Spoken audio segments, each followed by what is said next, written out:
नमस्ते इंडिया।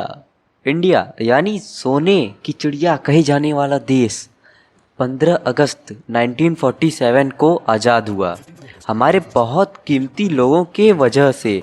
लेकिन मैं आपसे कहूँ ये देश यानी इंडिया कभी आज़ाद ही नहीं हुआ तो आप कहोगे अबे क्या बोल रहा है। What? Bro, what are you talking about, man? तो ये सच बात है। अगर आपको ये जानना है तो ये वीडियो देखकर शायद आप ऐसा कदम उठाओ कि हमारा देश हमारी मिट्टी आज़ाद हो जाए। तो मेरी बात ध्यान से सुनिएगा। आपको ये तो पता ही होगा कि साम दाम दंड भेद ये 4 तरीके से हम कुछ भी पा सकते हैं। तो ठीक अंग्रेज़ों ने भी हमारे भारत के राजाओं के साथ यही किया। लेकिन ये जो 4 तरीके हैं उनमें से पहले 3 तरीके साम दाम और दंड से ब्रिटिशर्स यानी अंग्रेज भारत में 50% लोगों को तो अपने जाल में फंसा लिए थे।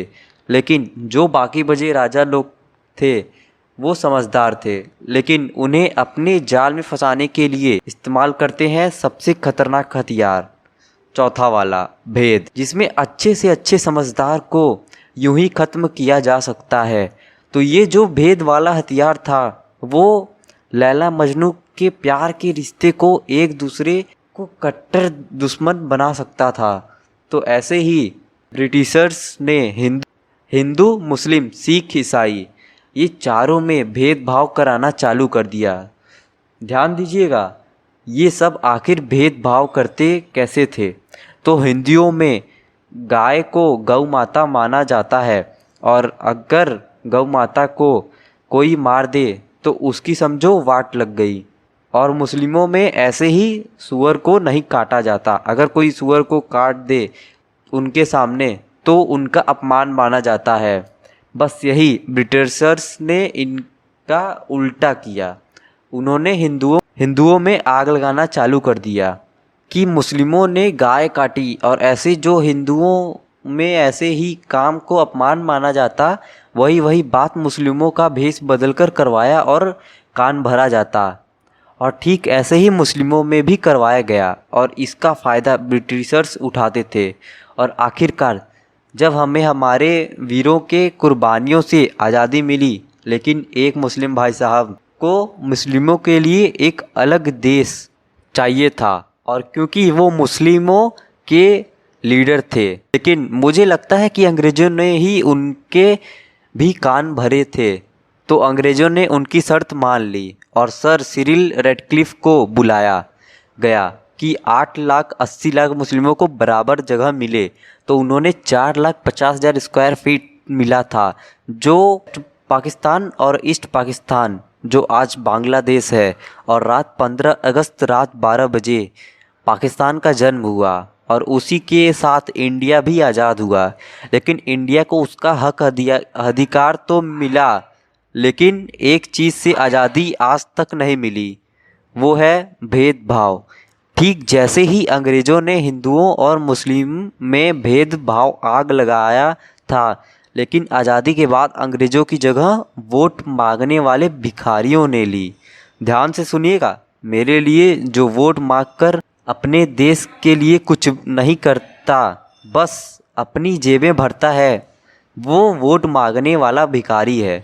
और जो वोट मांगकर बस देश के बारे में सोचता है, जैसे हमारे श्रीमान मोदी जी हैं। तो आज़ादी के बाद पॉलिटिशियंस आए और जिसकी सरकार नहीं चलती थी वो अपने पार्टी के आदमी को हिंदुओं में मुस्लिम बनकर और मुस्लिमों में हिंदू बनकर भेदभाव करवाने लगे थे, जिससे हिंदुओं और मुस्लिमों में लड़ाई होने लगती थी। और अगर आपने नायक द रियल हीरो फिल्म देखा है तो आप बहुत अच्छे से समझ गए होंगे। और मैं भी एक हिंदू हूँ, लेकिन बचपन से ही मैंने किसी के साथ जात पात अंतर या भेदभाव नहीं किया है। और अगर आप मुझसे मिलोगे तो पूरा यकीन हो जाएगा। और जहाँ तक मैंने श्री राम, श्री कृष्ण, राम भक्त, प्रिय हनुमान और बहुत से देवताओं से बचपन से एक ही बात सीखी है, धर्म ही पूजा है और कर्म करते जाओ और फल की चिंता मत करो। और जहाँ तक मैं जानता हूँ कि हिंदू, मुस्लिम, सिख, ईसाई इन सबके भगवान ईश्वर गॉड और वाहेगुरु ये सब में कहीं ना कहीं ये बात बताया ही गया है। तब यार जब हमारे भगवान ही भेदभाव और जात पात नहीं करते हैं, उनके लिए और मेरे लिए भी सबको एक ही जैसा प्यार करते हैं, उनके लिए सब एक बराबर हैं, तो यार हम क्यों भेदभाव करते हैं, आखिर क्यों? और बस यही एक कारण है, भेद और भाव, जात पात, जिसे इंडिया आज तक आज़ाद नहीं हुआ। और जो जात पात भेदभाव नहीं करता तो मेरे भाई आप आज़ाद हो। और अगर आप आज़ाद होना चाहते हो तो कर्म करो, फल की चिंता मत करो, और भेदभाव जात पात मत करो, और मेहनत का फल हमेशा मीठा होता है। मैं तो आज़ाद हूँ, अगर आप भी हो तो ईमानदारी से कमेंट में बताएं, और नहीं हो तो भी कमेंट में बताएं। आप सब भी तो मेरे परिवार ही हो, तो उम्मीद है आपको इस वीडियो से बहुत बड़ी सीख मिली होगी। जय हिंद, वंदे मातरम। और एक और चीज़ बताएं कि वंदे मातरम को बच्चे थोड़ा मजाक में बोलते हैं, वंदे मातरम टकला बेशरम। बचपन में मैंने सीखा था, बहुत लोग बोलते थे। तो उम्मीद है आपको बहुत बड़ी सीख मिली होगी इस वीडियो से, और ये वीडियो बहुत लोगों को शेयर करना, क्योंकि इंडिया को आज़ाद करना है भेदभाव करने से। और इस चैनल को सब्सक्राइब करना मत भूलिएगा, आपको ऐसे इंटरेस्टिंग और मज़ेदार फैक्ट्स मिलते रहेंगे। मिलते हैं नेक्स्ट वीडियो में। ये अर्पण की भूमि है, ये तर्पण की भूमि। इसकी नदी नदी हमारे लिए गंगा है, इसका कंकड़ कंकड़ हमारे लिए शंकर है। हम जिएंगे तो इस भारत के लिए, और मरेंगे तो इस भारत के लिए, और मरने के बाद भी गंगा जल में बहती हुई हमारी अस्थियों को कोई कान लगाकर सुनेगा तो एक ही आवाज आएगी, भारत माता की जय।